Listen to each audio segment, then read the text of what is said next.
تمام سامعین و ناظرین السلام علیکم ورحمۃ اللہ وبرکاتہ۔ سندھ کے عظیم صوفی شاعر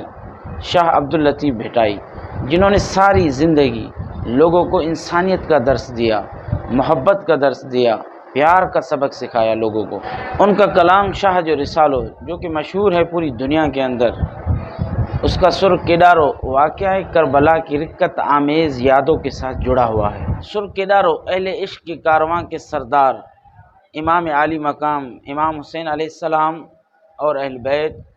اور ان کے جانثاروں پر ڈھائے گئے مظالم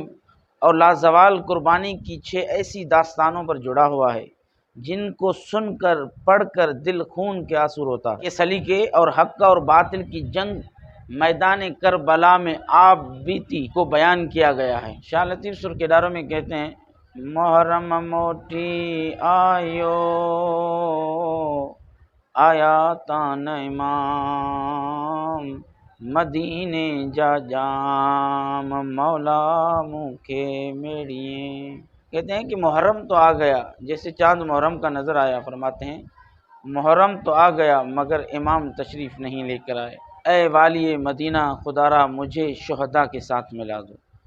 یہ شاہ عبداللطیف سائیں فرماتے ہیں۔ محققین کہتے ہیں کہ شاہ عبداللطیف بھٹائی نے واقعہ کربلا کو اپنے وجد اور تنہائی میں دیکھا ہے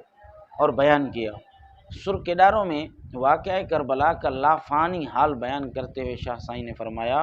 کہ یہ عشق کی داستان ہے اور حقیقت میں یہ عشق الہی کا ثبوت ہے۔ شاہ عبداللطیف بھٹائی نے سر کیڈاروں میں بیان کیا ہے کہ حضرت امام علی مقام پر سختیاں دیکھ کر انبیاء روئے، آسمان کے فرشتے روئے، حتیٰ کہ آسمان بھی رویا اور زمین بھی روئی اور عرش پر زلزلہ آ گیا، ہائے ہائے حسین چلے گئے۔ فرماتے ہیں اسی سر کیڈاروں میں کہ امام علی مقام کی یہ جنگ میدان کربلا میں ایک عظیم قربانی ہے، پوری کائنات پر بڑا احسان ہے، اور اسی قربانی کی بدولت اپنے آباء و اجداد کو ایک عظیم الشان مرتبہ عطا کیا، اور مخلوق خدا، انسان، فرشتے، جن، حیوانات، جتنے بھی اس جہان میں مخلوقات ہیں، زمین ہو، آسمان ہو، سمندر ہو، ہوا ہو، سب امام حسین کے غم میں روئے ہیں۔ پرندوں نے امام حسین علی مقام کی شہادت کی خبر سن کر جو ہوا میں اڑ رہے تھے، انہوں نے خبر سن کر اپنے آپ کو زمین پر گرا دیا امام علی مقام کے غم میں۔ شاہ سائیں فرماتے ہیں کہ شہزادے جنگ کے شیدائی ہیں اور ان کو اپنی جان کی پرواہ نہیں، راہ حق میں اپنی جان تو دی، اپنے پورے خاندان کو اللہ کی راہ میں قربان کیا، اپنے دوستوں کو، اپنے احباب کو راہ حق میں دین کی خاطر، دین کی سربلندی کی خاطر اپنی جان دی، اپنے دوستوں کی، اپنے عزیزوں کی، اپنے اہل بیت پورے کی جان اللہ کے راہ کے حق میں، اللہ کی راہ میں قربان کر۔ شاہ سائیں فرماتے ہیں کہ جن ہستیوں نے کبھی زمین پر پاؤں نہ رکھا تھا، دشمنوں نے ان کے گھوڑوں کی ذہنیں کاٹ دی اور وہ زمین پر آ گرے، اتنے مظالم ڈھائے گئے۔ در حقیقت ان شہداء کا مقصد اللہ کی راہ میں جد و جہد کرنا تھا۔ شہداء کی شہادت کے بعد اللہ کی حوروں نے ان کی صحرا بندی کی اور ہار پہنائے اور کربلا کی ان مقدس ہستیوں کو جنت بری میں خوش آمدید کہا۔ شاہ سائیں اس عشق میں فرماتے ہیں کہ کربلا کا واقعہ سن کر تمہاری روتی آنکھوں سے خون کیوں نہیں جاری ہوتا؟ اس سے پتہ چلتا ہے کہ شاہ سائیں کی اہل بیت امام علی مقام اور ان کے جانثاروں سے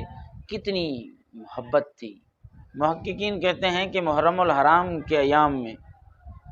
شاہ سائیں اہل بیت کی محبت میں ہر وقت روتے تھے، روتے روتے گہرے غم کی کیفیت میں چلے گئے، اور یہی سر جو شاہ صاحب نے لکھا تھا، یہی سر سنتے سنتے اس دنیا فانی سے کوچ کر گئے۔ آج بھی بھٹ شاہ کے اندر محرم الحرام میں شاہ سائیں کو ماننے والے، شاہ صاحب سے محبت کرنے والے، اہل بیت سے محبت کرنے والے یہی سر سنتے بھی ہیں اور سناتے بھی ہیں اہل محبت کو، اور یہ روایت رہتی دنیا تک قائم رہے گی۔ شاہ صاحب فرماتے ہیں کہ حسن میر حسین کے رنو ٹن ٹولن گھر ماڑھون جھنگ مرن ابن میں ملکن پکھن پاڻ پچاریو